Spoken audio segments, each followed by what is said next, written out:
warahmatullahi wabarakatuh.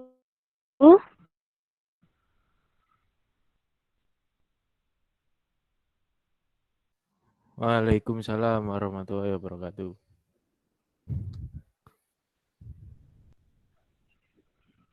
Oh iya, maaf sebelumnya, apakah suara saya terdengar? Perkenalkan, nama saya Novita Ramasari dari staf bidang penalaran Himatika Sektor Terdengar, Kak. 2020. Iya, sepertinya ini suara saya delay ya, maaf. Ini sepertinya sinyal saya yang kurang bagus. Nah, pada kesempatan kali ini saya akan menjadi tentor dari Cybermed Metode Statistik yang akan memandu jalannya kegiatan ini hingga selesai. Pertama-tama, marilah kita panjatkan puja dan puji syukur kehadirat Allah Subhanahu wa Ta'ala, karena berkat nikmatnya kita bisa bertemu kali ini meskipun tidak pada satu tempat dalam Cybermed kali ini. Salawat serta salam semoga tetap tercurahkan kepada junjungan kita Nabi besar Muhammad SAW yang telah membawa kita dari jalan kegelapan menuju jalan yang terang benderang. Kami ucapkan selamat pagi dan selamat bergabung kepada Karifin selaku tenter Cybermed kita kali ini, dan juga kepada teman-teman mahasiswa angkatan 2020 yang kami sayangi. Cybermed kita pada pagi hari ini akan diawali dengan pembukaan, dilanjutkan dengan penyampaian materi. Nah, sesuai dengan request tentor, ketika penyampaian materi nanti, misal ada sesuatu yang ingin teman-teman tanyakan, bisa langsung saja ditanyakan. Bisa melalui kolom chat ataupun on mic. Nah, nanti akan diakhiri dengan penutupan dan tentunya kita akan melakukan sesi foto secara bersama-sama.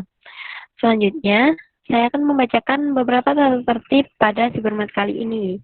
Yang pertama, teman-teman dimohon menggunakan pakaian yang bebas dan rapi.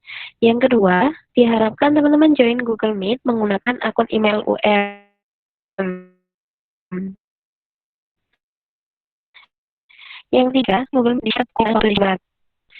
Yang keempat, kegiatan Cybermed metode statistik ini akan berlangsung selama 90 menit, yaitu pada pukul 9.30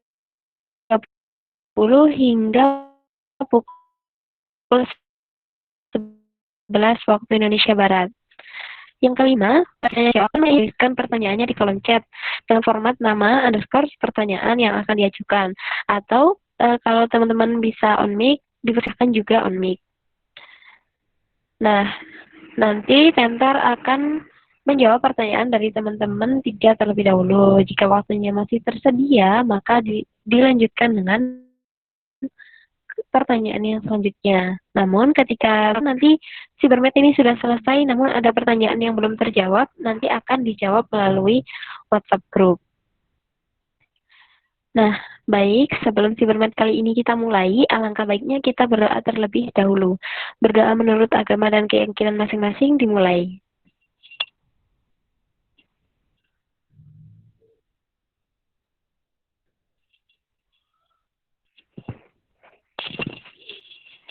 Berdoa dapat diakhiri.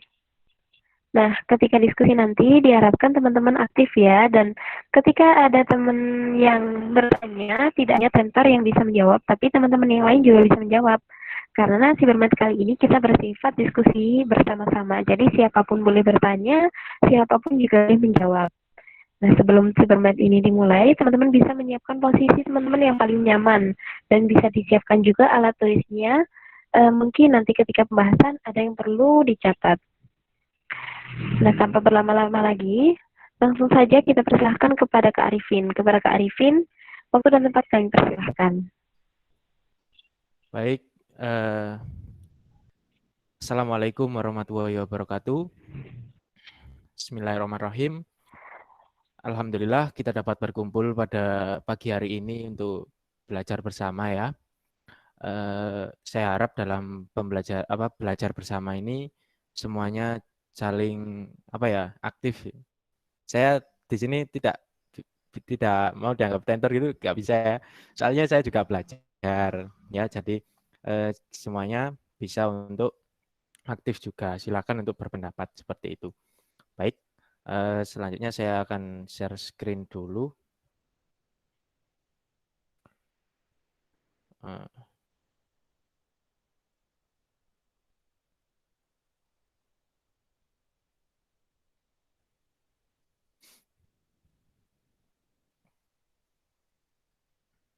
Apakah share screen saya sudah masuk ya?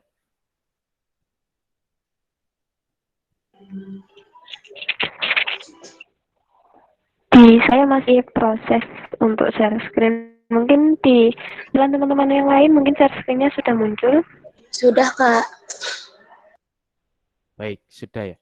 Ya, Oh iya. kita mulai ya. Nanti kalau misalnya ada pertanyaan bisa langsung di tengah-tengah gitu nggak apa-apa. Baik. Untuk yang pertama ini adalah tipe soal untuk mengetahui pengetahuan ya. Jadi di sini berkaitan dengan pemahaman kita atau sejauh mana kita membaca. Ya, jadi lebih ke hafalan ya mungkin di sini menghafal.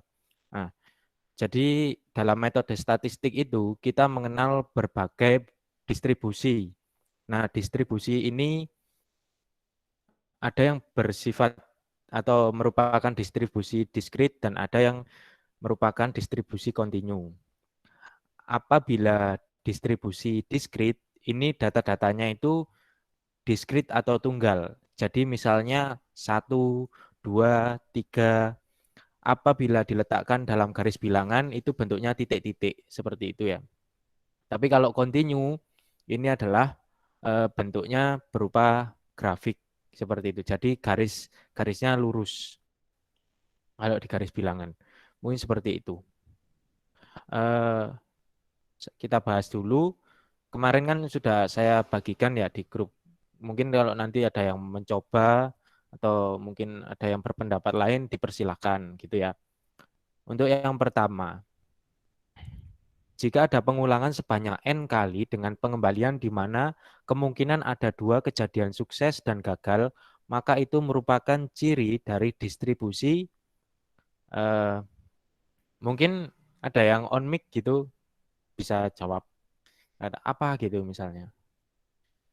Dipersilakan. Nggak apa-apa, santai saja. Kita sama-sama belajar kok. Saya juga belajar.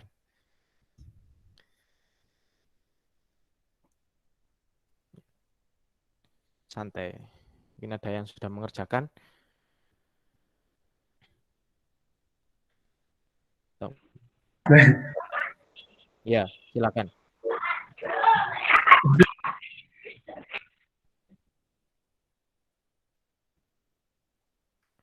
Bagaimana? Yang tadi on mic?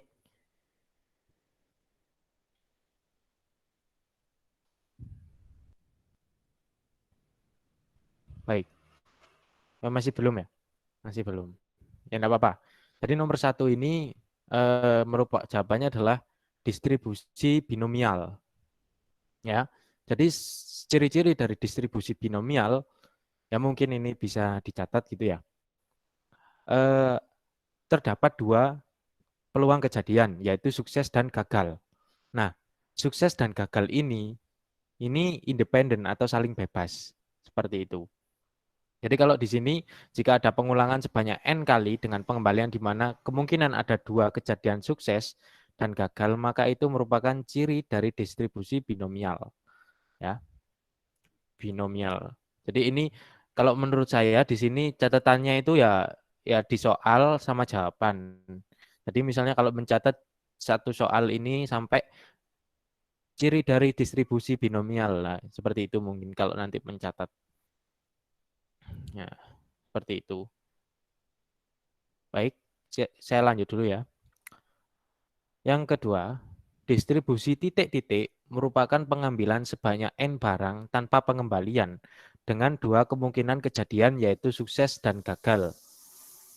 Nah, kalau di sini bedanya dengan yang binomial tadi, ini tanpa pengembalian, jadi saling berpengaruh atau tidak independen, tapi berarti dependen ya.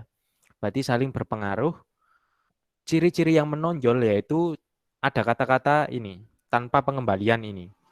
Nah ini, ciri dari distribusi ini adalah jawabannya, mungkin ada yang mau on mic, bisa menjawab, nggak apa-apa, silakan berpendapat dek, santai saja.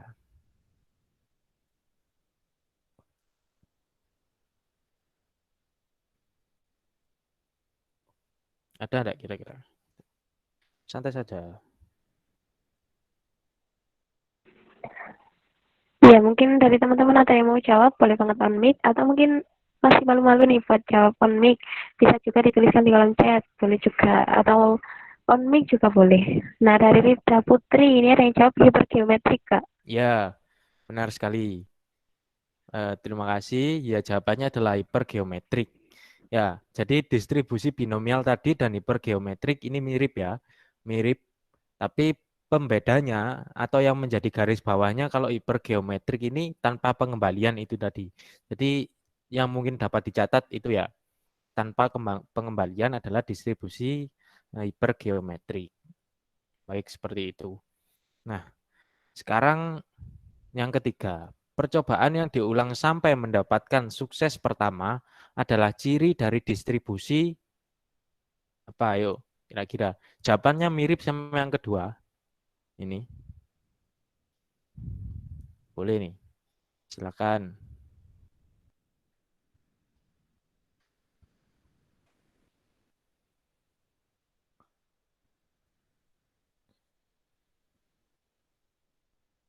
Ada enggak?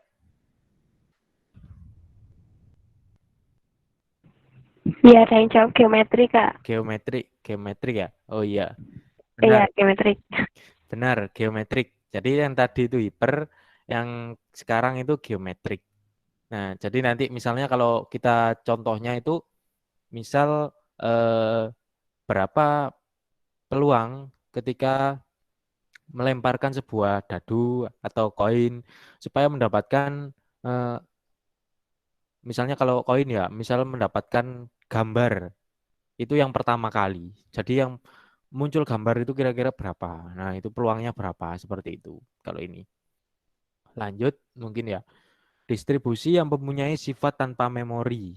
Nah, sebelumnya mungkin bisa dicatat kalau tanpa memori itu artinya adalah memori kan artinya ingatan ya. Jadi kita tidak tidak berpatokan pada hal-hal sebelum kita. Jadi apa ya? Melupakan masa lalu. Wah, berat. Nggak seperti maksudnya memori itu. Jadi kalau misal nih kita masuk ke lorong ya, dalam sebuah lorong gitu ada misalnya 20 brankas. Nah, setiap brankas ini memiliki misalnya 20 lubang yang menjadi eh, lubang ini seperti kayak sandi gitu. Nah, lubang ini acak semua dari berangkas 1 sampai 20 ini acak semua. Nah, kalau misalnya kita berhasil eh, melewati satu brankas, brankas kedua ini sandinya itu tidak sama dengan brankas yang pertama. Jadi kita tidak bisa mengingat masa lalu di brankas pertama. Kita harus mulai lagi. Nah, itu jadi nggak ada hubungannya dengan yang pertama. Seperti itu maksudnya tanpa memori. Nah, mungkin ini jawabannya itu ada dua ya di sini. Kita mengenal adanya eksponensial dan yang kedua itu adalah geometri tadi. Geometrik tadi. Nah, distribusi. Jadi jawabannya dua, yaitu yang pertama eksponensial. Ini merupakan distribusi peluang kontinu atau apa ya? Kalau diimplementasikan itu bentuknya grafik, kalau di garis bilangan. Kalau yang jawaban yang kedua adalah geometrik, yaitu contoh dari distribusi peluang diskrit. Kalau diimplementasikan dalam garis bilangan, itu bentuknya titik-titik. Nah, seperti itu, diskrit soalnya datanya. Seperti itu. Jadi ada dua, yaitu geometrik dan eh, eksponensial. Mungkin seperti itu. Mungkin ada yang ditanyakan sampai sini, atau ada yang berbeda pendapat gitu. Ini cukup pengetahuan sih ya. Pengetahuan, yang penting dicatat, tahulah. Oh ini contohnya ini. Ini distribusinya pengertiannya seperti ini.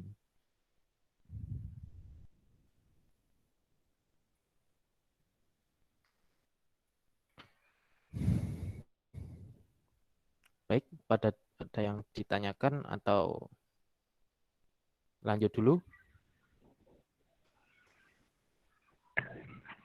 Ya, bagaimana dari teman-teman? Mungkin ada yang mau ditanyakan dari pembahasan yang udah disampaikan dari Kak Arifin.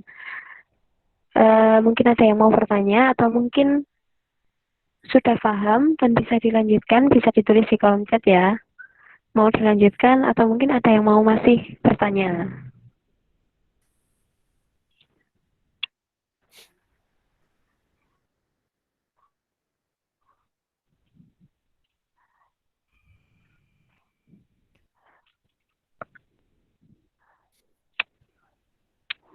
Belum ada yang menjawab nih Kak. Mungkin bisa Ya, dilanjutkan dulu. Mungkin baik. dari teman-teman belum ada pertanyaan. Iya, Ya, lanjut baik. Kak. Baik, terima kasih. Ya, saya lanjutkan ya. Ya.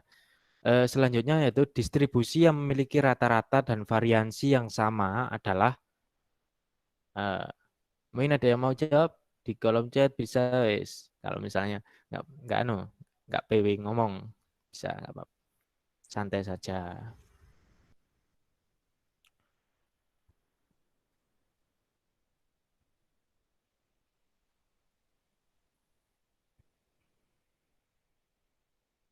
Ini yang penting bagian satu ini membaca ya. Yang penting banyak membaca, banyak menggali pengetahuan, definisinya distribusi ini apa, cirinya apa, definisinya apa, cirinya apa. Insya Allah kalau banyak membaca dan dipelajari dengan baik, insya Allah bisa kok mengerjakan yang ini. Ya, jadi yang nomor 6 ini, distribusi yang memiliki rata-rata dan variansi yang sama adalah Poisson. Ya, ada yang mau tanya atau apa tadi? Sepertinya ada yang on mic.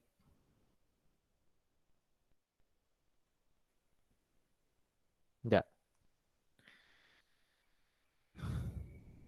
distribusi Poisson.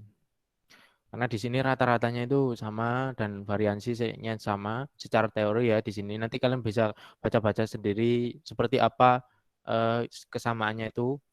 Yang yang terpenting di sini adalah pengetahuannya yaitu ya memilih kesamaan dalam hal rata-rata atau min dan variansi seperti itu. Mungkin lanjut ya. Distribusi titik-titik-titik memiliki PDF. Nah, ini bukan anu ya, temannya Word, Excel itu bukan. PDF itu anu eh, singkatan dari probability density function atau fungsi kepadatan peluang. Jadi fungsi kepadatan peluang ini misalnya fx sama dengan berapa itu ya. Jadi bukan PDF temannya Word bukan.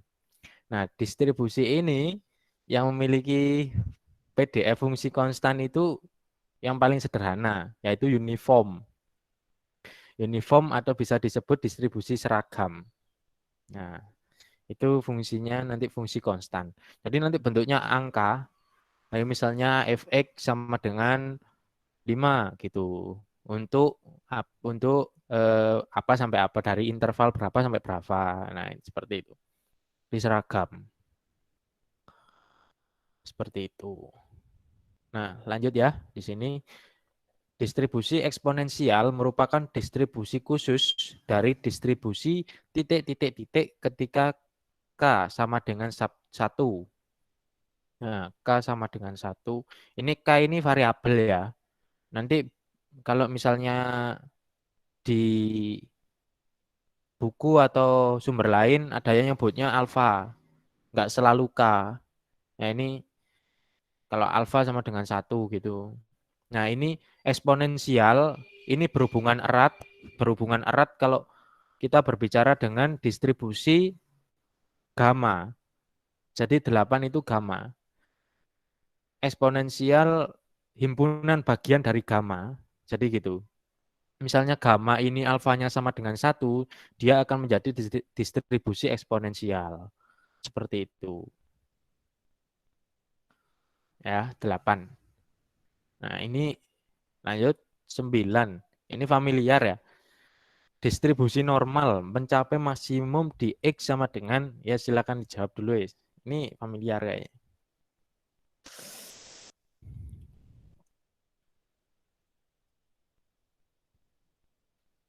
Familiar.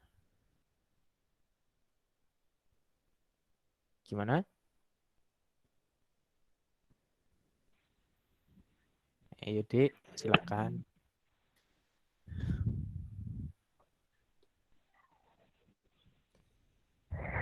Ya, bagaimana dari teman-teman mungkin ada yang tahu jawabannya itu apa, boleh dijawab, nggak usah malu-malu. Atau mungkin belum tahu jawabannya, boleh juga ditulis di kolom chat, belum tahu kak, atau bingung kak. Nah, jadi kakaknya ini bisa tahu, oh dari kalian ini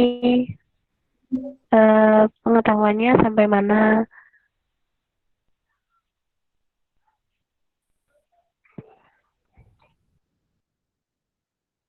Teman-teman masih bingung ya untuk Masih bingung, jawabannya? masih bingung ya. Ya, jadi Cek, sebentar. Ada yang mau jawab? Boleh, silakan.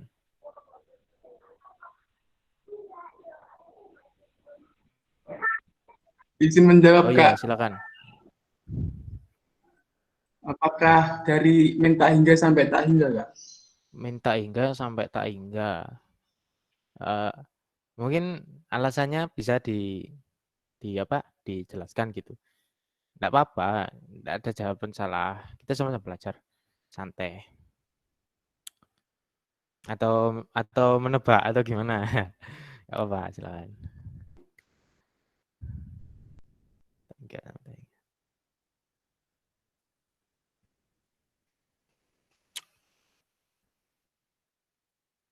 Gimana, Dek, yang tadi menjawab? Atau eh, gimana? Ada alasan nggak kira-kira kok menjawab itu gitu? Atau bagaimana? Ada jawaban salah di sini. Saya malah berterima kasih apabila ada yang mau menjawab, membantu saya kan, daripada saya ngomong sendiri, kasihan saya dong.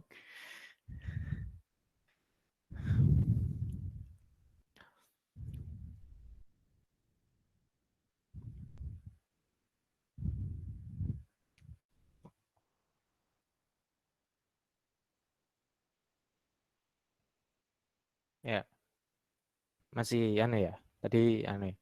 Baik.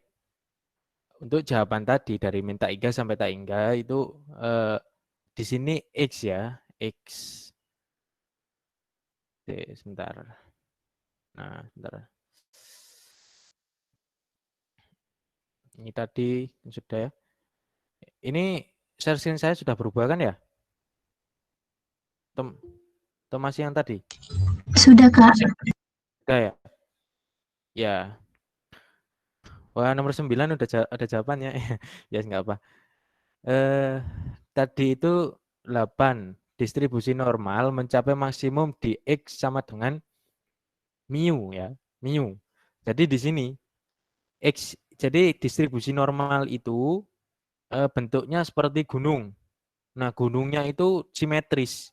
Ini seperti apa ya? Eh, Simetri lipatnya gitu. Nah, ini garis ini. Nah, garis ini terletak pada X sama dengan mu di sini. Nah, eh, dalam distribusi normal biasa itu mu. Kalau misalnya distribusi normal baku itu di sininya 0 ya. Jadi nanti soalnya kalau misalnya distribusi normal nggak ada embel-embel baku itu jawabannya X sama dengan mu. Kalau distribusi normal baku ini jawabannya dx sama dengan 0. Jadi nanti seolah-olah ini digeser, Dek. Gunungnya ini apa grafiknya ini digeser ke kiri. Nah, simetri simetri lipatnya itu tepat di sumbu Y. Jadi di X sama dengan 0. Seperti itu. Kalau baku ya. Kalau normal ya di X sama dengan mu. Seperti itu. Gambar grafiknya seperti ini. Ya, seperti itu. Tidak apa-apa tadi yang jawab, nggak apa sudah bagus, terima kasih. Ini apa yang lebih tepatnya adalah X sama dengan mu. Ya, kalau di sini. Seperti itu. Nah, ini mungkin ada yang ditanyakan atau kurang jelas? Ya.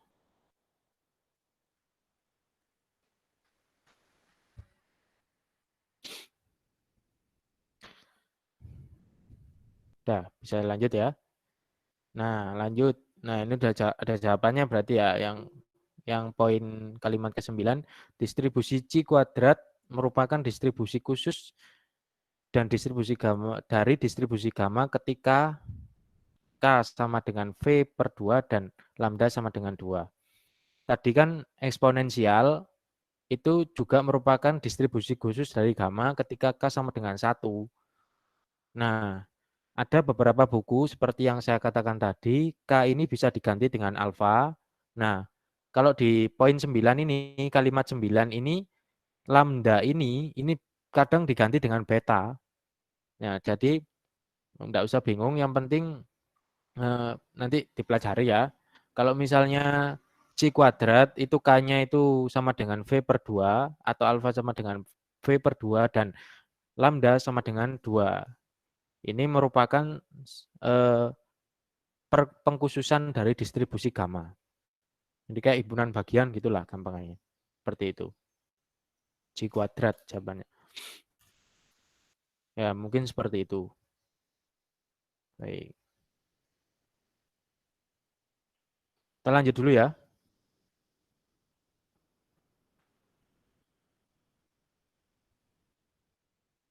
Sebentar. Kita lanjut dulu ke soal. Hmm. 2. Nah, tadi kan soal pengetahuan ya. Sekarang kita masuk ke soal cerita atau penghitungan. Ini kan nomor 1 sampai 4 itu ABAB. Nah, ini saya bahas salah satu saja. Mungkin ada yang A, ada yang B gitu saja. Nanti yang selain itu bisa dibuat latihan di adik nanti. Kalau misalnya kurang paham bisa tanya.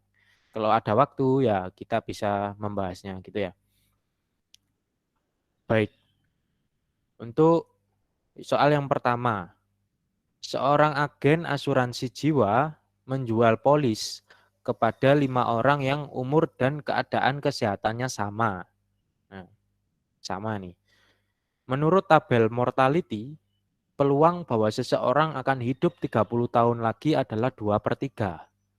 Nah, hitung peluang bahwa dari 5 orang tersebut, nah itu kalau misalnya ditambahi kata dari lebih jelas mungkin ya. Hitung peluang bahwa 5 orang tersebut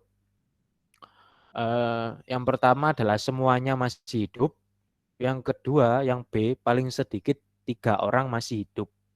Nah, yang harus pertama kita lakukan adalah kita harus tahu nih, distribusi apa yang bisa digunakan pada soal ini.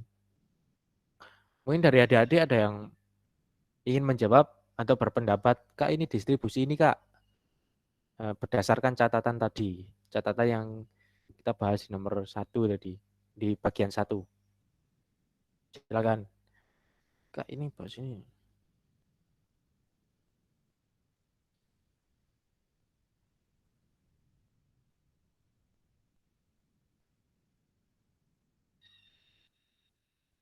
Ada enggak?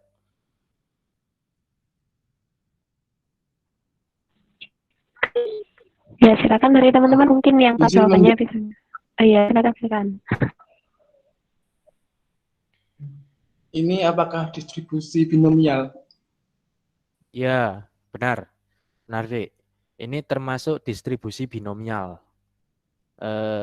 Mungkin bisa dijelaskan juga alasannya apa gitu. Sesuai yang tadi. Sesuai yang 1, bagian 1.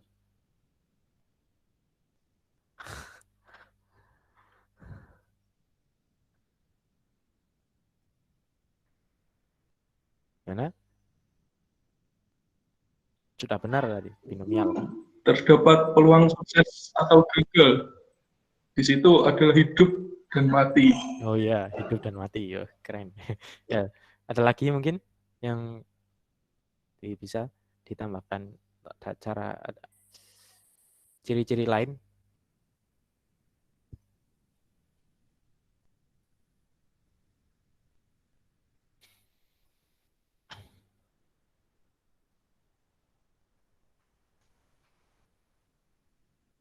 Udah, anu ya.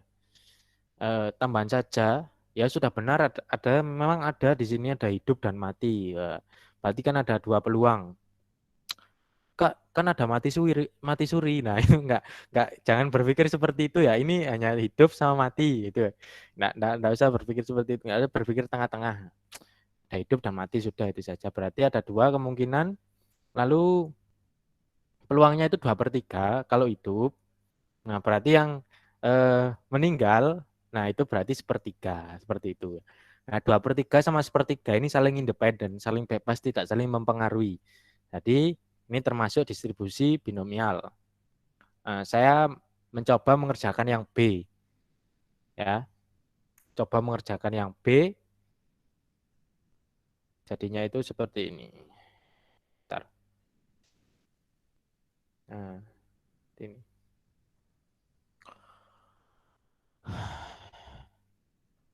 Yang B ini termasuk distribusi binomial. B atau peluang itu sama dengan kombinasi dari N diambil K dikalikan dengan peluang sukses dipangkatkan dengan K dikalikan dengan Q dipangkatkan dengan N min K. Ini rumusnya distribusi binomial. Nah, ditanya minimal 3 orang masih hidup. Nah, berarti kan tadi ada 5.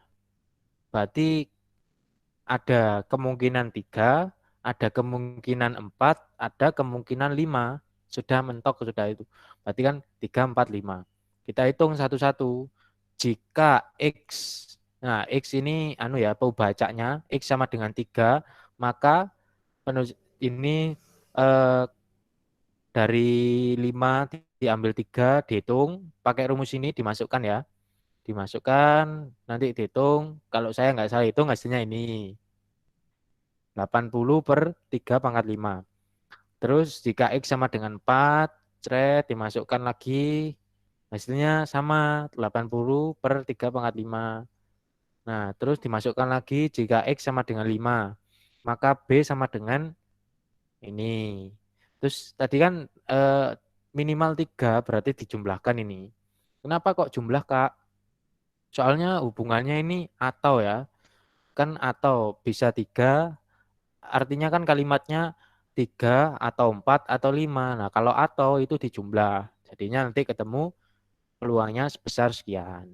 Itu ya. Caranya seperti itu. Tadi yang A tadi kan soalnya semuanya masih hidup. Berarti X 5. X sama dengan 5. Nah, berarti ini jawabannya 32/3 × 5. Seperti itu ya. Seperti itu. Insya Allah kalau caranya insya Allah sudah. Tapi kalau hasil perhitungannya kalau salah mohon maaf ya. Mungkin waktu mengantuk, waktu menghitung jadi mungkin salah hasil seperti itu. Tapi caranya insya Allah seperti ini. Seperti itu ya. Mungkin ada yang ditanyakan atau gimana? Silakan.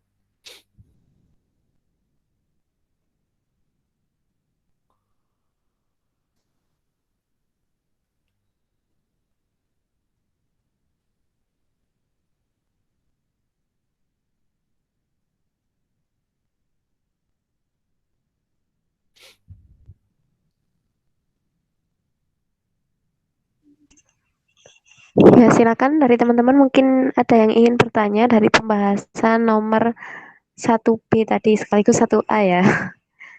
Nah, Iya. pertanyaannya bisa on mic, teman-teman bisa langsung menyampaikan atau mungkin bisa juga disampaikan di kolom chat. Silakan teman-teman. Atau mungkin sudah paham semua ini. Bisa dituliskan juga nih di kolom chat. Sudah paham, Kak? Nah, bisa dilanjut.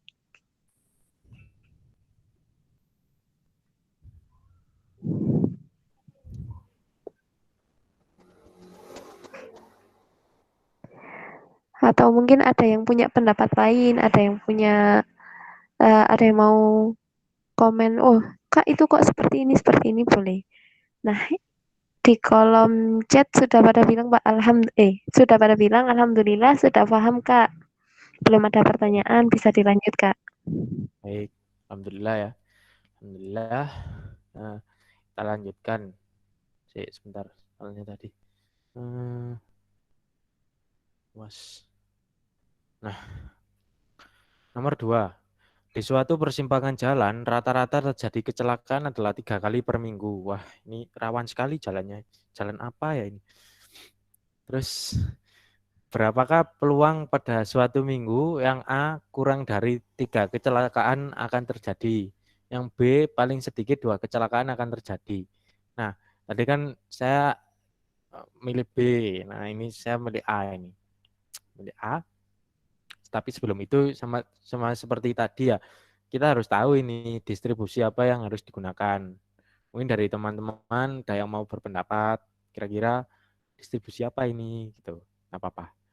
Silakan.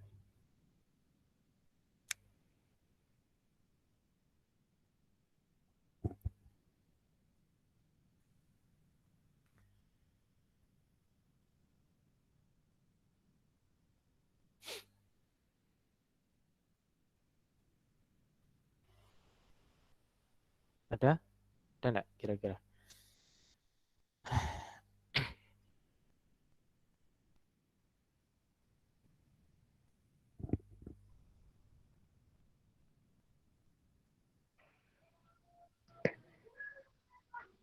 Dari kolom chat belum ada yang menjawab nih Kak. Mungkin dari teman-teman masih bingung nih Kak menentukan itu distribusi apa sih seperti Oh iya.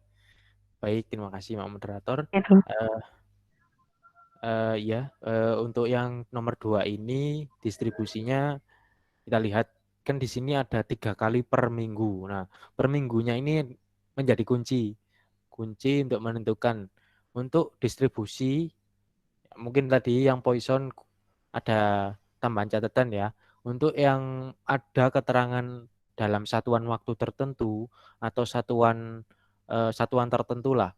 Misalnya per minggu, per lembar, atau percetakan, maksudnya per cetakan, maksudnya ada buku tuh, misalnya ada buku satu cetakan itu atau per satu cetakan itu ada misalnya 50 error, nah kayak gitu. Ini kan kecelakaannya 3 kali per minggu. Kalau seperti itu ciri dari distribusi Poisson. Nah, jadi seperti itu. Distribusi Poisson ciri-cirinya ada per satuan waktu lah. Nggak waktu saja sih, satuan, persatuan. Bisa buku, bisa cetakan, bisa kertas. Intinya ada per-pernya itu. Itu Poisson. Baik, kita bahas ya. Untuk tadi saya milih A, berarti A. Nih. Untuk yang A, termasuk distribusi Poisson. Rumus dari Poisson itu adalah P sama dengan E. E ini bilangan Euler ya. Euler kalau di kalkulator pasti ada E. E nilainya 2,718 titik, enggak tahu lanjutannya berapa. Terus dipangkatkan minus lambda.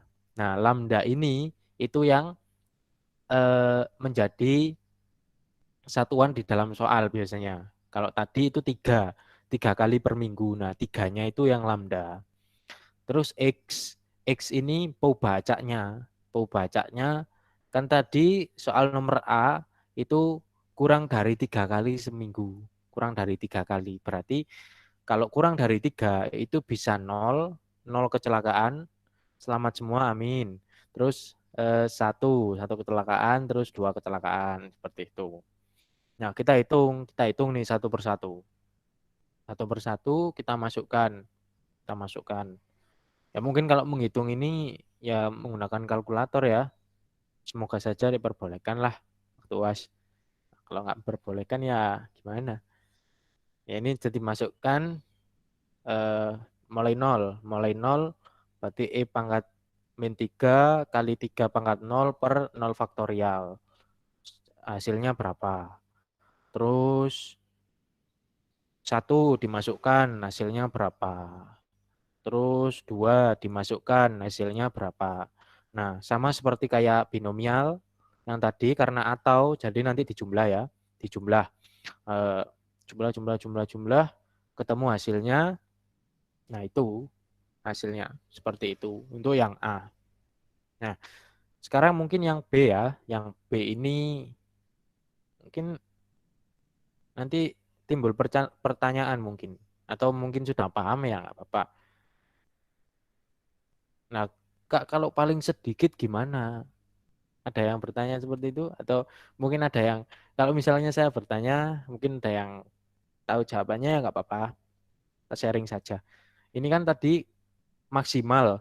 Kalau maksimal itu kan ada 0, batas kirinya kan 0. Nggak ada sama sekali kecelakaan. Nah, kalau minimal 2, ini kan bisa 3, bisa 4, bisa 5, bisa 6. Nah, bisa banyak lah. Ini menghitungnya sampai kapan, Kak? Gitu. Mungkin ada yang bertanya gitu. Kira-kira ada yang, kalau ada pertanyaan gitu, mungkin ada yang mau sharing. Gimana nih?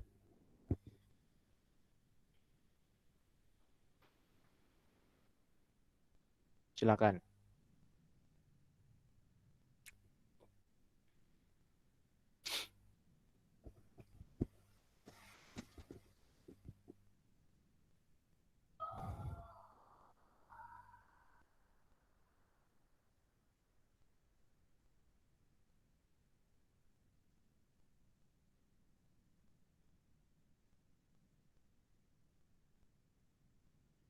Ada?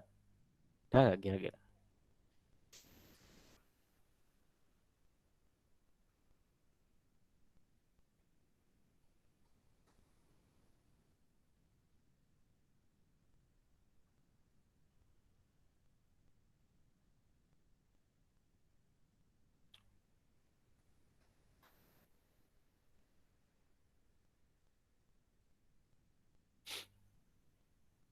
Gimana?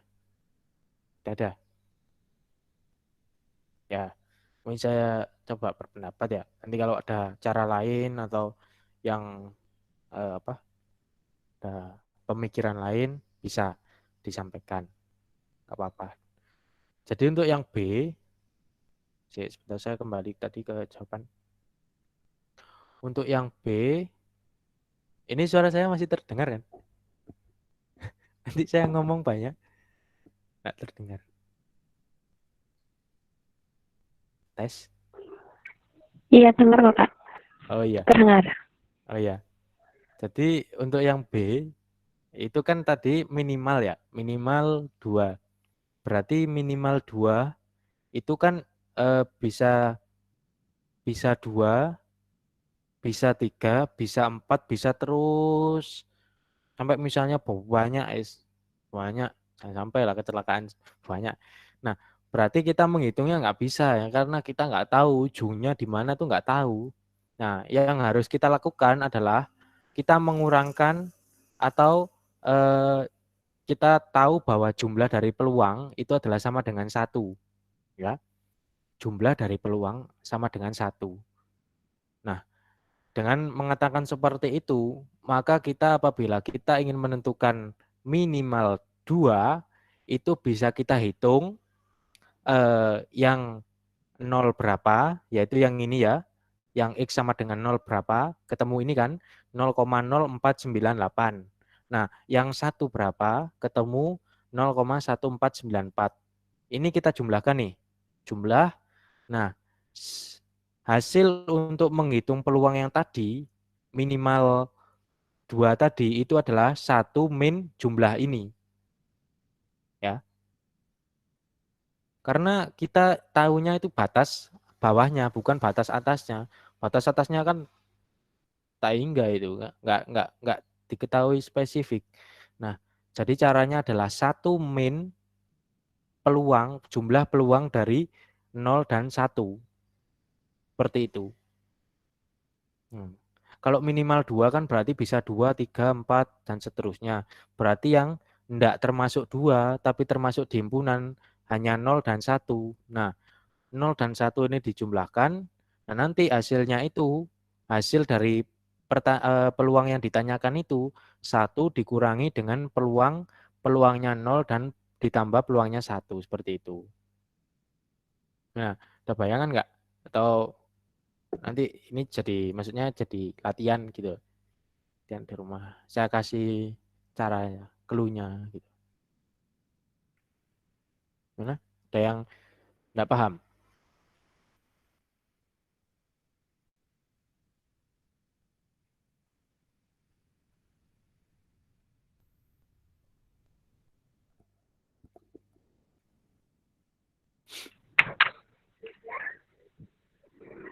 Iya, dari kolom chat menjawab paham, Kak. Paham? Oh Iya. iya, paham ya. Baik, alhamdulillah.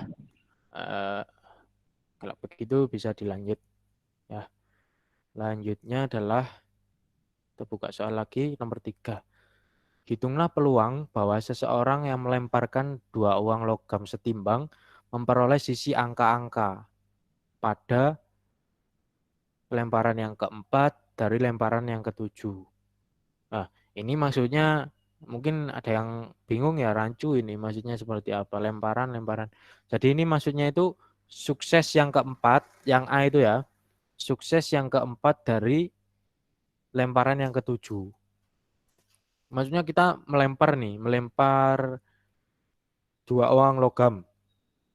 Nah, waktu lemparan yang ketujuh, 1, 2, 3, 4, 5, 6, 7, waktu ketujuh itu kita sudah mendapatkan AA atau muncul angka-angka itu sebanyak 4 kali.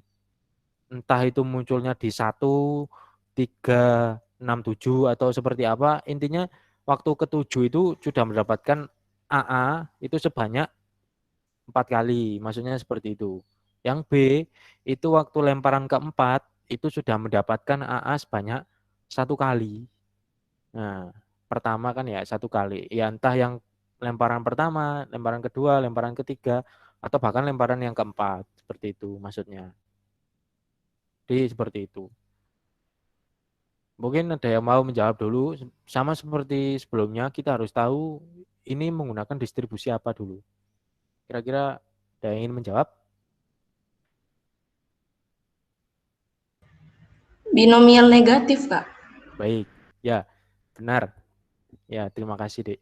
Ya, ini termasuk binomial negatif karena ada sukses keberapanya. Seperti itu, benar. Tapi di sini ada tambahan yaitu untuk yang B.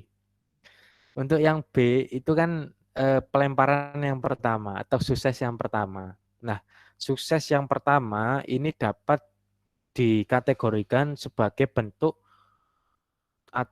contoh dari distribusi geometrik ya. Jadi binomial negatif itu punya himpunan bagian namanya geometrik.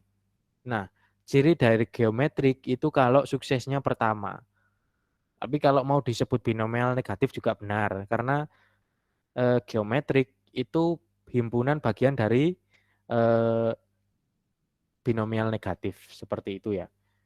Nah, seperti itu. Jadi kan saya ini nomor 1 B, nomor 2 A, nomor 3 B. Ya, seperti itu. Jadi kita coba bahas caranya sama kok. Yang A dan yang B sama caranya. Nah, ini. Termasuk distribusi binomial negatif, lebih tepatnya geometrik. Nah, disebut binomial negatif ya boleh, tapi kita apabila disuruh ada pilihan yang geometrik ya kita pilih geometrik itu yang lebih tepat. Nah, ditanya sukses ke 1 pada lemparan keempat ya. Yang B, rumusnya adalah kombinasi dari N-1 K-1 dikalikan dengan peluang sukses pangkat K, peluang dikalikan dengan peluang gagal pangkat N-K ya, N-K. Terus dengan K adalah sukses ke, maksudnya kalau sukses ke 1 ya K-nya 1, sukses kedua K-nya 2. Terus N adalah lemparan ke, atau bisa lantunan, bisa apa ya sejenis lemparan lah. Seperti itu. Biasanya lambangnya kalau menulis binomial negatif ini B bintang ya. Ini bukan plus, kurang dikasih kayak bintang ya. Bintang, simbol bintang gitu. Terus ditulis nih. 4 ini dari lemparan, 1 ini dari sukses ke 1. Nah, 1/4 ini kan kalau kita melempar 2 uang logam itu bisa AA, bisa AG, bisa GA, bisa GG. Nah, berarti AA ini peluangnya adalah 1/4, seperti itu. Asal dari 1/4 itu seperti itu. Nah, kalau suksesnya 1/4 berarti gagalnya 3/4. Makanya terbentuklah perhitungan ini. Berarti kombinasi dari 4 min 1 3 ya. Terus 1 min 1 itu 0. Ini salah, maaf, salah ketik ya. 1 min 1 itu 0. Berarti kombinasi dari 3 0. Bukan salah ketik sih, salah tulis. Nah, terus dikalikan dengan 1/4 pangkat 1 dikalikan dengan 3/4 pangkat 3. Seperti itu. Ini dari rumusnya ini. Nah, nanti dihitung kembali lagi kalau nggak saya hitung hasilnya ini. Tapi perhitungannya seperti ini, insya Allah. Seperti itu. Mana? Ada yang ditanyakan?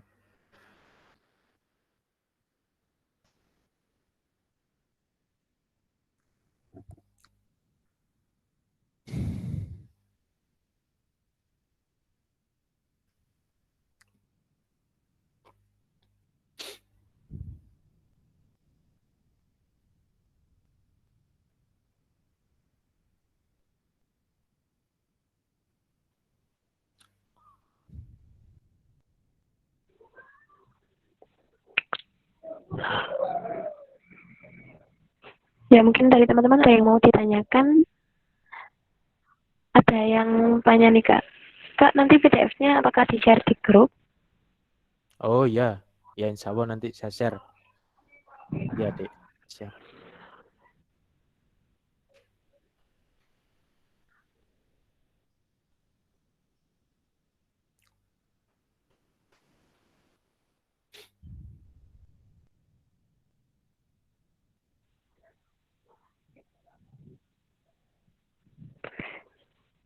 Dari teman-teman yang lain mungkin ada pertanyaan? Silahkan bisa on mic langsung bisa, atau mungkin dituliskan di kolom chat juga bisa.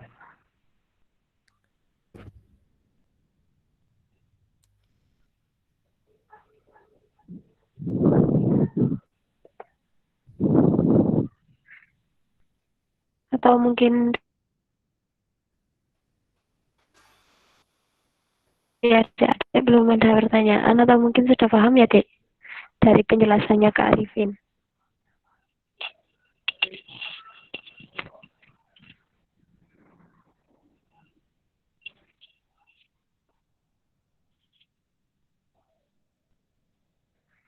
Ya, tapi teman-teman sudah menjawab di kolom chat, sudah paham Kak ternyata.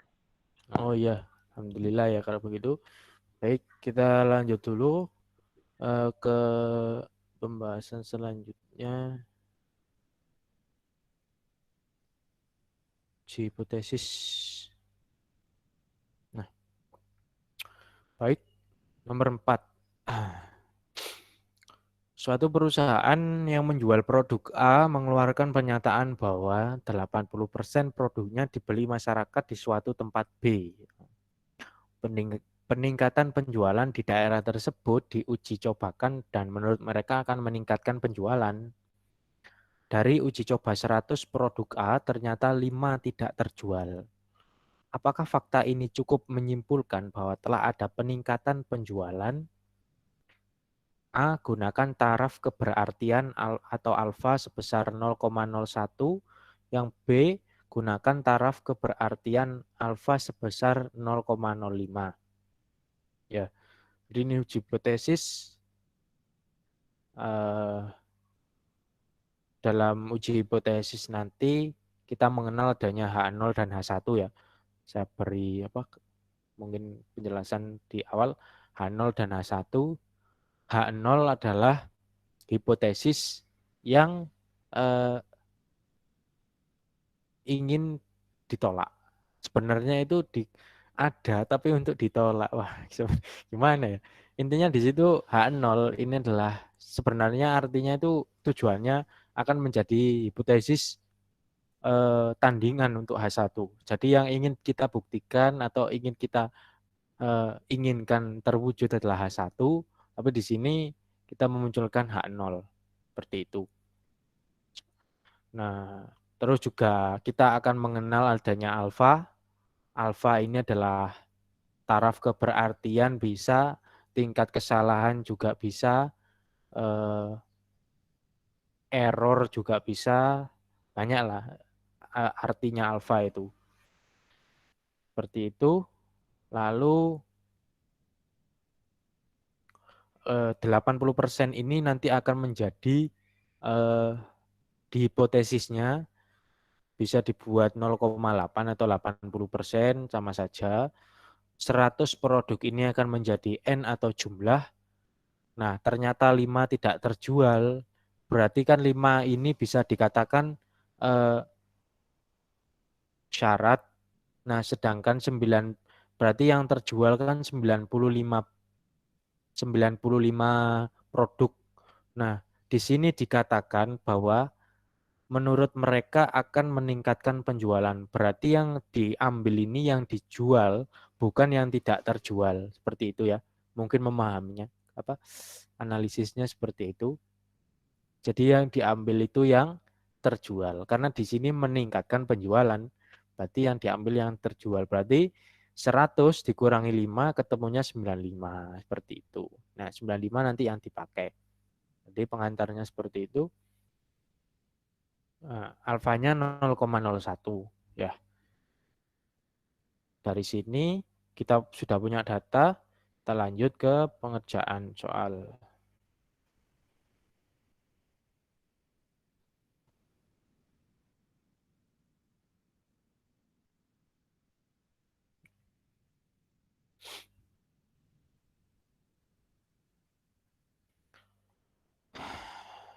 Baik ya. Saya ambil yang A.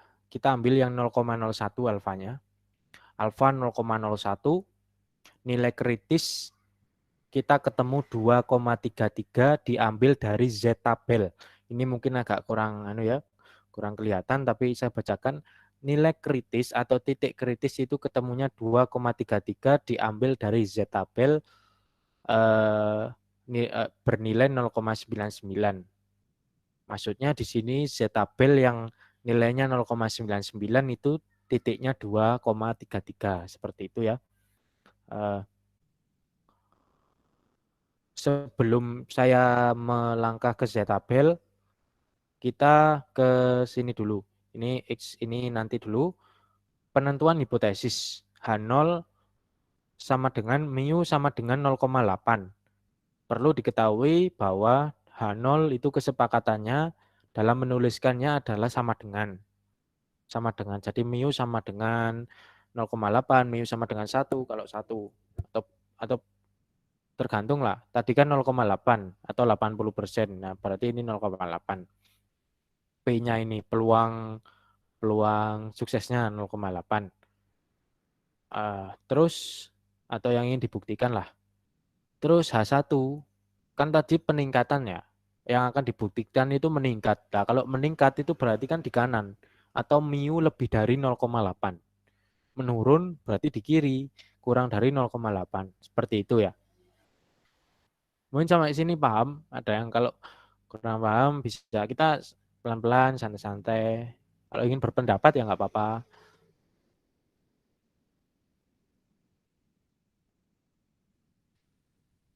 Sampai sini dulu. Nanti biar masuk ke Z tabel nggak bingung.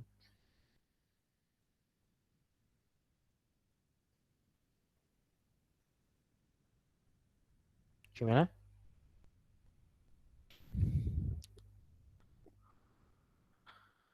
Ada yang ingin ditanyakan?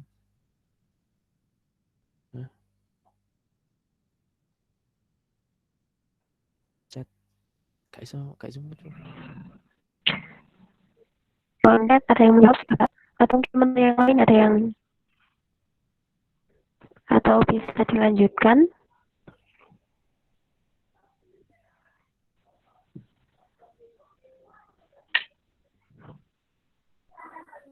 Atau di kolom chat? Sepertinya sudah, Pak. Ini tidak ada yang menjawab lagi. Tadi ada yang menjawab sudah. Oh, sudah. Iya. Ya, berarti lanjut ya. Lanjut ya. Masuk ke Z-tabel ya. Berarti kita meletakkannya itu dia di kanan. Kanan seperti ini. Jadi nggak di kiri. Di kiri ini kan kurva normal nih. Kurva distribusi normal.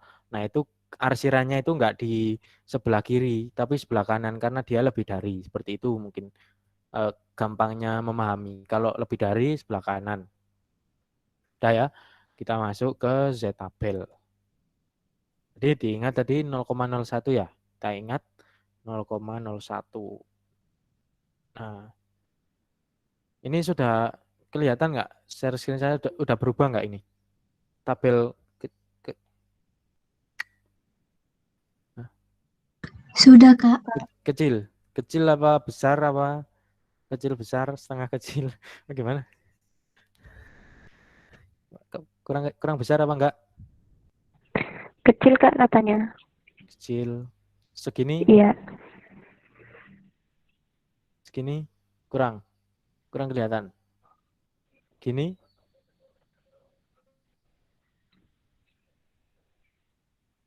Oh gitu ya. Iya, sudah, Kak. Sudah. Ini saya pakai buku Bluman ya. Alan Bluman, metode statistik. Kalau sama ya kalian buka ini. Tabel E di appendix. The Standard Normal Distribution judulnya. Sebelum ini nggak berlaku di Z-tabel saja, semua tabel kalau mau menggunakan alangkah baiknya kita cari petunjuk pembacaan. Nah, itu ada di bawah. Nah, ini grafik. Jika kita menggunakan tabel ini, nilai yang tertera di sini, misal ini nih, misal saya tunjuk ini titik 3085. Ini ya, titik 3085, sebelah kanannya min 0,5. Nah, ini berarti nilai 0,3085 itu sama dengan luasnya daerah di bawah kurva sebelah kirinya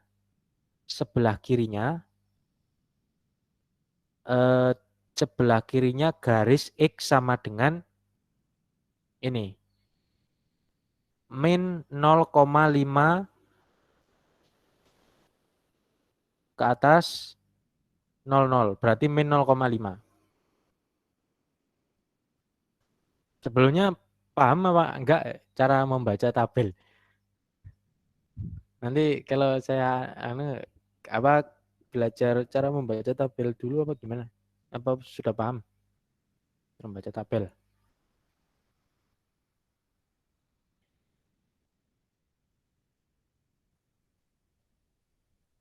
Gimana, Dek? Gimana? Sudah paham apa belum? Maksudnya kalau sudah ya enggak dibahas ya, langsung ke soal. Iya. Masih agak bingung. Iya, kata teman-teman masih bingung, Kak. Bisa belajar dulu cara membaca tabelnya.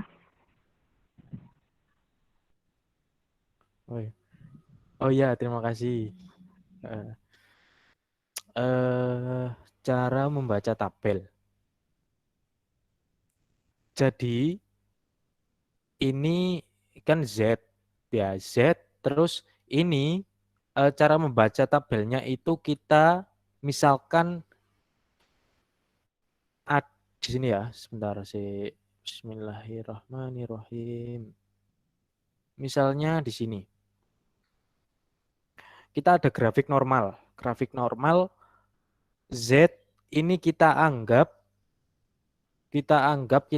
taruh hasil min 1, min 1, wis gitu aja, min 1, min 1,00, min 1,00. Jadi gini ya, saya ulangi lagi, Z ini kita ganti dengan angka min 1,00. Sudah, paham ya? Jadi jangan dilihat ini Z, kita bayangkan min 1,0. Nah, kita ingin mencari area atau luas dari daerah yang dibatasi oleh garis X sama dengan min 1, karena kan tadi 1 ini garis putus-putus ini, ibaratnya X sama dengan min 1. Sampai sini paham ya? Sampai sini paham? Kalau nggak paham langsung on mic, nggak apa-apa. Enggak, saya nggak paham itu, nggak apa-apa. Ibaratnya ini garis ini X sama dengan min 1. Nah, terus yang kita cari itu yang di bawah kurva dengan batasan X sama dengan min 1 tadi. Kan kita taruh min 1 di sini ya. Z kita ganti min 1, jebret. Jadi ini yang diarsir ini, daerahnya itu berupa, cara mencarinya adalah, ibarat kata kita nggak tahu, kita baru membuka tabel. Tuh, sebentar. Ini jawaban jual S ini apa enggak, Rey? Saya jadi bingung. Sebentar, hilang. Si. Tabel E. Tabel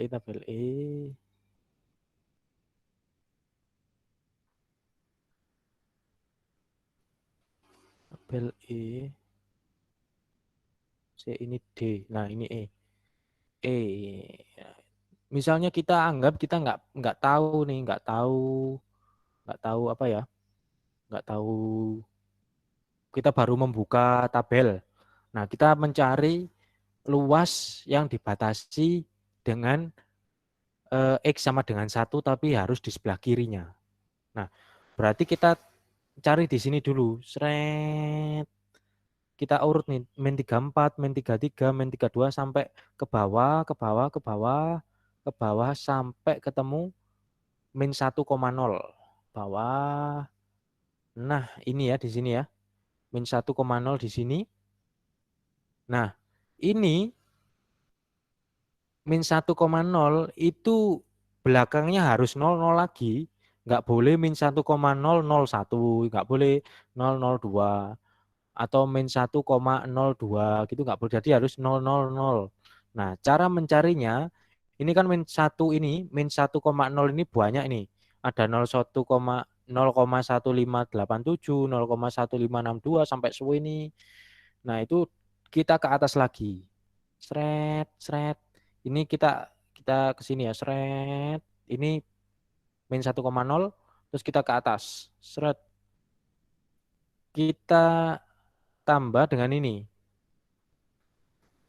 Kita cari yang 00. Nah, berarti kan di sebelah sini. Nah, pertemuan dari yang mendatar tadi sama yang ke bawah itu jawabannya. Itu jawaban areanya. Kalau misalnya kita tadi naruhnya 1,01, ya berarti ini. Kalau 1,02, min 1 maaf. Min 1,02 ini, min 1,03 ini. Nah, berhubung kita tadi min 1,0, berarti min 1 saja, berarti kita ini ke bawah, seret, yang paling pojok kiri. Sampai ketemu di sini. Berarti pertemuan antara ke bawah dan ke kanan itu ketemu di sini kan? Ketemu di sini. Maaf, min 1,0 ketemu di sini. 0,1587. Berarti area tadi itu nilainya 0,1587. Paham enggak? Kira-kira sampai sini dulu.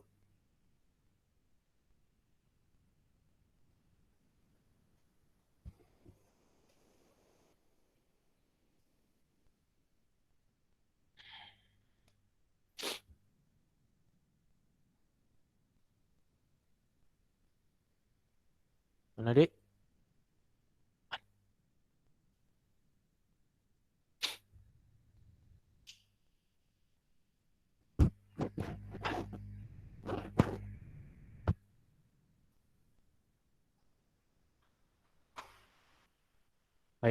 Paham ya? Insya Allah paham. Nah, lanjut. Itu tadi syaratnya harus di sebelah kiri loh, Dek ya, di sebelah kiri. Loh Kak, kalau di sebelah kanan yang putih gimana? Sama seperti teori tadi, berarti yang putih ini nilainya 1 dikurangi berapa tadi? Nilainya tadi 1 dikurangi 0,1587 yang putih. Jadi syaratnya harus di sebelah kiri, harus di sebelah kiri kalau mencari ya. Jadi kalau kita mencari yang kanan berarti 1 min, gitu ya. Titik beratnya di situ. Harus sebelah kiri. Yang di sini nilai berat, nilai di sini itu nilai yang di sebelah kirinya pembatas. Kalau cari yang sebelah kanan 1 min seperti itu ya. Nah, kenapa seperti itu? Karena luas dari bawah kurva ini itu nilainya 1. 1 nilainya. Seperti itu. Jadi seperti itu cara membaca tabel. Sekarang dibalik, kalau misalnya kasusnya adalah menentukan alfa.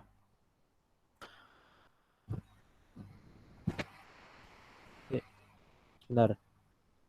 Kalau menentukan alfa, itu kita cari yang di tengah dulu, baru kita paskan yang di pinggir-pinggir. Yang paling mendekati. Tadi kan kita sudah tahu batasnya. Nah, sekarang kita tahu areanya, kita cari batasnya. Kita balik. Nah, seperti itu.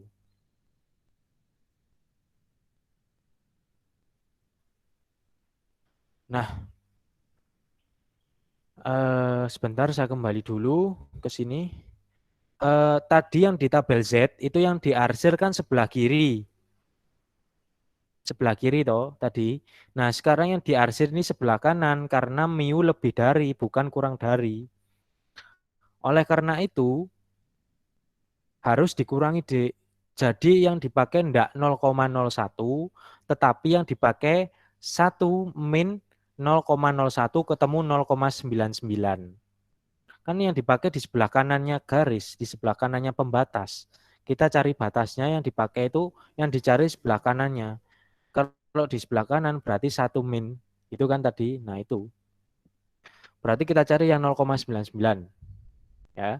0,99. Asalnya 0,99 itu dari 1 min 0,01. Itu ya.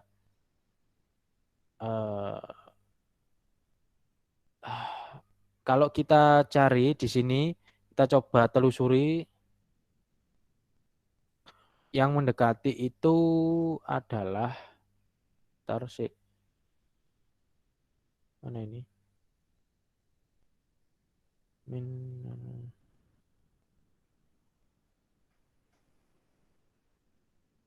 Bentar ya, bentar.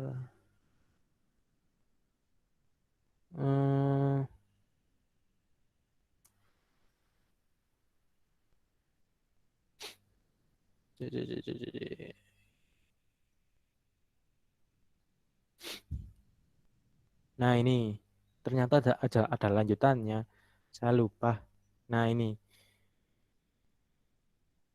0,99 itu kalau kita telusuri di sini yang paling mendekati adalah di sini. Nah, ini kan 0,98, 0,98, 98, 99. Nah, di sini 0,9901. Paling mendekati kan ini. Nah, ini yang dicari. Ini berapa nih pertemuannya? Nah, kalau kita telusuri di sini 23, cara mencarinya 23, 2,3, 2,3. Terus ini digabung dengan yang ke atas. Seret, kita nanti ke atas sana 2,3, seret ke atas ketemu 3. Berarti 2,33. Seperti itu ya. Titiknya 2,33. Asalnya 2,33 itu seperti itu. Ya. Oke, sampai sini paham? Ada pertanyaan?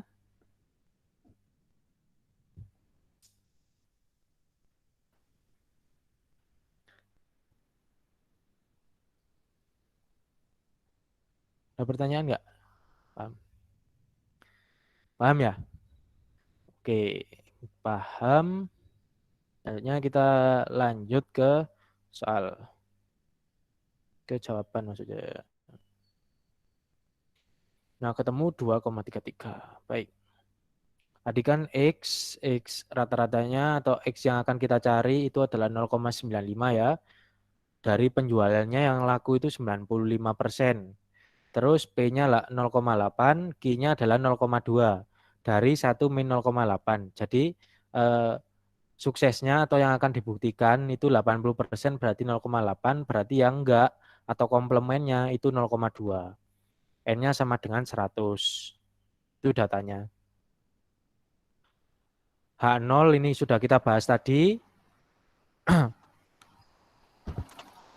Alfanya 0,01 sehingga titik kritis 2,33. Ya. Luas daerah arsir 0,01, luas daerah non-arsir atau tidak diarsir itu 0,99. Sudah kita bahas. Cari di tabel Z, ketemunya yang paling mendekati 2,33. Sekarang kita hitung Z-nya. Kita masukkan rumusnya, ini ada di buku insya Allah. 0,95 min 0,8 per PQ per N.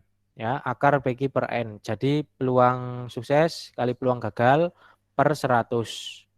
Nanti dihitung ketemu 3,75. Ini tinggal masukin rumus saja sih. Masukin rumus menghitung, ya semoga diperbolehkan pakai kalkulator seperti itu. Ini rumusnya seperti ini. Nanti kita letakkan di grafik. Nah, karena 3,75 ini di sebelah kanan atau berada di daerah arsiran, berarti berada di daerah tolak H0. Kalau yang enggak diarsir itu terima H0. Nah, karena berada di tolak H0, berarti kan H0 tadi sama dengan. Kalau H1 itu lebih dari. Tadi loh. Lebih dari. Berarti kan yang diterima H1. Berarti dapat disimpulkan bahwa terjadi peningkatan penjualan. Peningkatan penjualan ya terjadi terdapat cukup bukti untuk mengatakan bahwa adanya peningkatan penjualan. Sampai sini paham?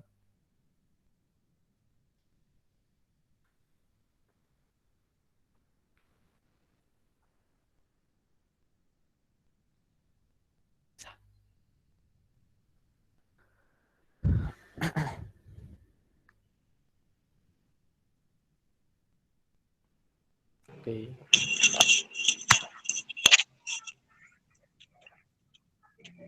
Paham ya? Kita lanjutkan.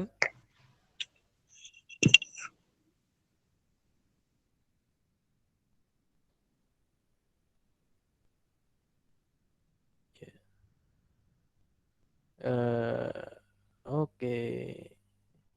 5. Di bawah ini merupakan output penghitungan hipotesis. Nah, kalau yang 4 itu kita disuruh menghitung. Kalau yang kelima ini kita sudah ada datanya. Sudah enak ini. Sudah enak karena sudah ada datanya. Sudah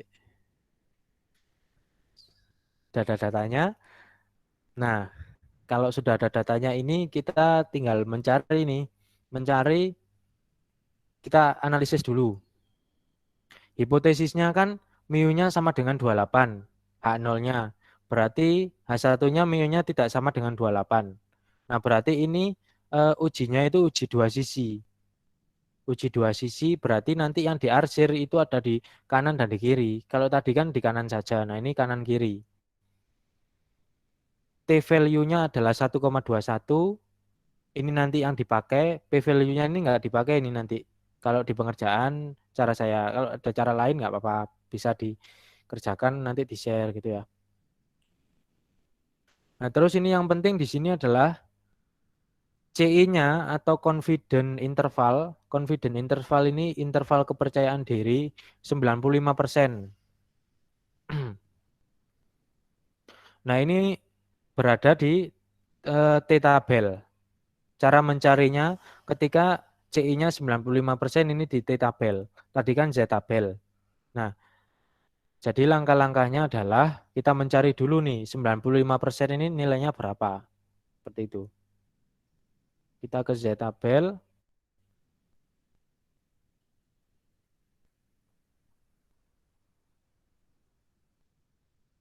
Nah, ini udah ada CI, confident interval. Kita cari 95% ini.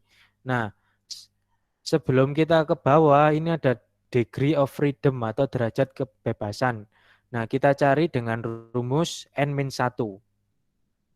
Tadi kan eh, banyaknya banyaknya data N-nya ada 15. Berarti DF-nya atau degree of freedom-nya adalah 14. Dikurangi 1 ya, soalnya. Berarti kita nanti yang ke-14.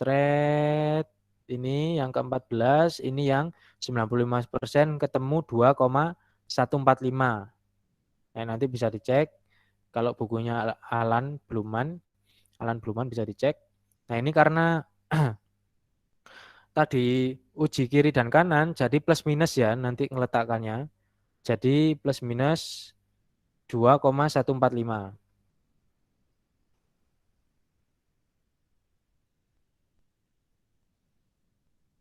Nah, seperti ini. H0-nya sudah ditentukan, mu sama dengan 28. H1-nya mu sama dengan tidak sama dengan 28. Nilai kritis ketemu alfa dari alfa tadi, dari CI tadi ketemunya plus minus 2,145. Terus T value-nya 1,21 dari soal. Kita tinggal gambar nih. Kita tinggal gambar min 2,145 diarsir sebelah kiri, 2,145 diarsir sebelah kanan. Nah, 121 itu ternyata berada di daerah tidak tolak H0 atau terima H0. Berarti yang diterima itu H0. Nah, jadi dapat disimpulkan rata-rata berat tiap kantong itu 28 satuan. Sampai sini paham?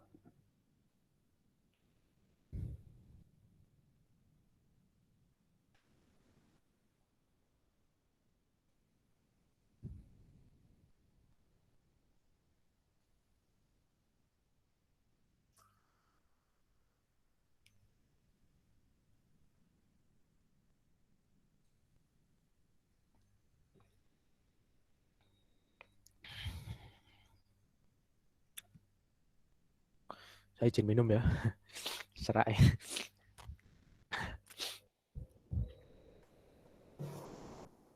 Paham enggak ini?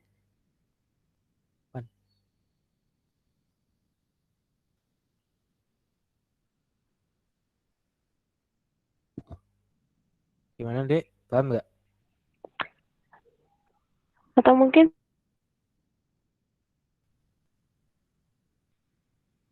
Paham. sudah paham semua ya dari pembahasannya Kak Arifin tadi.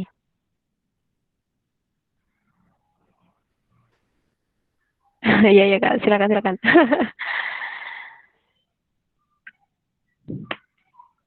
Oh iya, paham Kak dari kolom chat.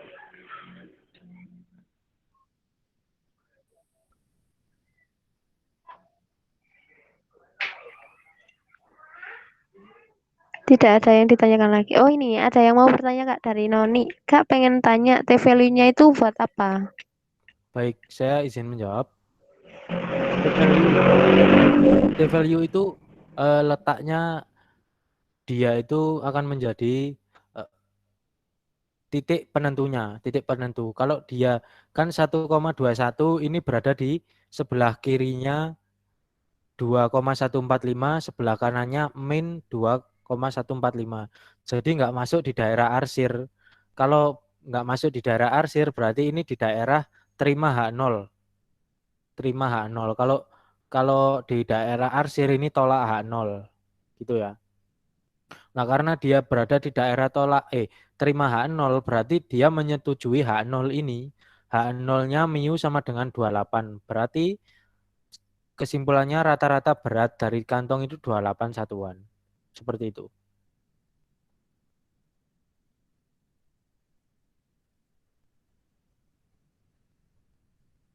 Mana? Saya kembalikan ke moderator.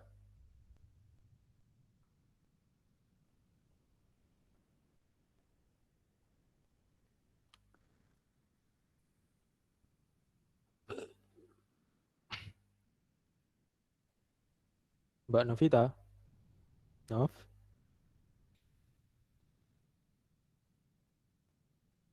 Sepertinya gangguan ini Mbak Novita ini. Dari adik penanya mungkin ada feedback, langsung saja wis. Gak apa-apa.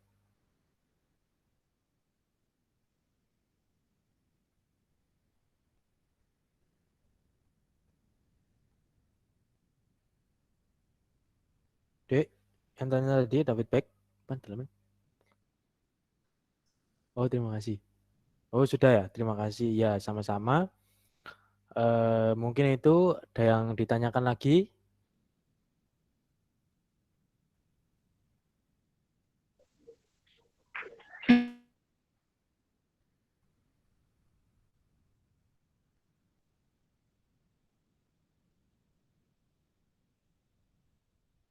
Ada yang mau bicara tadi ya? Siapa? Silakan.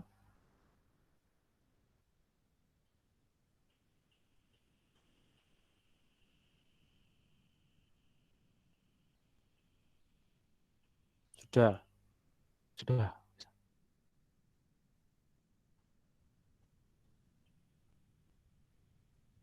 Sudah. Baiklah. Nah, waktunya sudah hampir jam 11 ya. Kita sudahi dulu.